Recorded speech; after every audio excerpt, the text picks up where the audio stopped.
Hi, and welcome back to DBU. Today we're going to do something a little different as compared to what you've seen us do before, which is much more regimented. Today we're going to start a series of interviews with professional audio engineers and manufacturers that ties to what we're trying to do here at DBU in terms of educating the people who are interested in actually knowing more about how things work, particularly in the world of gear.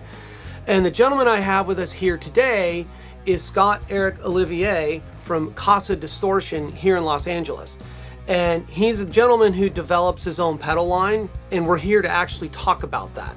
So without any further ado, we're going to kind of shift the conversation a bit to Scott and what he's all about. Thanks for having me, Dusk. Sure, thanks for coming. Good to see you. Likewise. So, the easiest way to describe me is I'm a musician and an engineer who has always made stuff that I need if it doesn't exist. Or as a younger person, if I couldn't afford it. Yeah. As many people have come up in that world.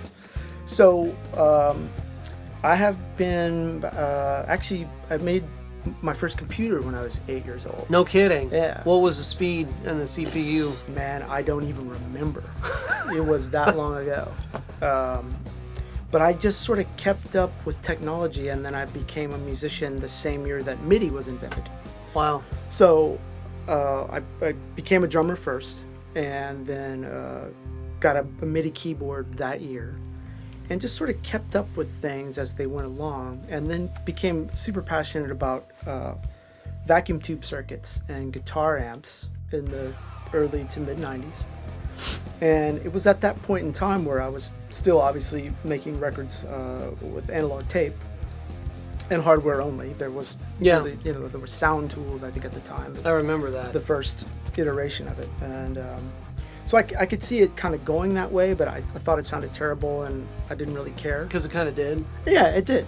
And I always was just like, well, why would you want to use something that sounds bad? Yeah. Who's going to pay money to hire you to make a record that sounds terrible? But whatever. It's happened. Yeah. So in the mid 90s, I sort of became really fascinated when the reamp was invented. I got actually one of the first ones from John Cunibert. Wow. Probably 95, 96. I still have it. It's still a great box. But I wanted to not necessarily have to re-mic things. Mm-hmm. If I had a track that existed, oftentimes it was a bass track or a drum track that I wanted more dirt, more distortion, more character from. Yeah, harmonic flavor. Right. With the reamp, you only got half the picture. Yeah, you could send those things through a high impedance circuit, but then you would have to re-mic them, run through a mic pre. Kind of, it's a whole other layer of distortion on top of that. It is. And hey, if you want that, which oftentimes you do, that's great. And it's not a quick thing to set up. It's not. But what I wanted was a way to essentially insert guitar pedals into a balanced scenario. At that time, it would have been on a console, without having to string together about 4 pieces of gear. Yeah. So I started to sort of obsess about why couldn't you do that? Obviously, even though you have a 1/4-inch plug that could come out of a 1/4-inch patch bay into any guitar pedal, the impedance is such that it's kind of like you would be plugging a fire hose into a garden hose. Yeah. So the console being super powerful, lots of level, and the guitar pedal itself wanting to see a pickup, which is a much, much, much higher impedance, millions of times higher impedance, millions of ohms higher. So I obsessed about that for a while. I made a lot of boxes where nothing seemed to work, and then I started to learn more about transformers and what I needed to do to get that balanced signal down to an unbalanced signal, which is what the reamp does. Mm-hmm. But I wanted to come up with the other half of that, which was to get it from unbalanced back to balance without having to use a ton of gain from a mic pre. Yeah. So I started, the most primitive ones were probably 99, 2000. I actually was able to sandwich them into like some giant Hammond box that would actually work. It was very clunky, and I still have it. It's pretty silly looking, but it worked. It got the desired effect of me being able to get a insert a pedal on an insert, and even at that time I was into Pro Tools, so it was console or even a Mackie mixer, whatever, doesn't even matter. Pre-iOS Android, which you can do that now as well. 2004, 2005, I moved to Los Angeles and started realizing that it was really a good idea for me to try to get this into a commercial product, but it was a real challenge because I didn't want to do what a lot of manufacturers who offer this facility do, and that is use an integrated circuit to balance. Yeah. I don't like that. I don't think it sounds good. It's a cheap way to get sort of an effect, but there is not much character, if any at all. So thus began the 7-year me trying to find. I went through 4 different transformer companies because it's almost impossible to tell a transformer designer you're looking for a certain type of distortion. Yeah, it seems to be completely the opposite of what they're going for. They're just like, what? Hang up. And so, everyone's cool and nice and everything, but if you've ever made your own DI box, or had to buy a transformer for any reason, that a good transformer is $80. Yeah, they're not cheap. They're not cheap. So I had to figure out how to make this product, which I started to figure out what I wanted to call it at the time, affordable. I didn't want to make it cost more than $300 because I was just like, I obviously I wasn't doing it to get rich, because it's a niche product that sound designers and engineers and stuff, it's a really highly creative box. It's a tool and it does a lot of cool things. But if it was $1,000, I would buy prohibitive. One. You know what I mean? It becomes an issue for some buyers. Sure. So I've finally found a transformer company that would work with me and make what I wanted. And it ended up being pretty big, but I still wanted to have it in the 1590 box, which is like the larger MXR size box. Yeah. Like phase 100.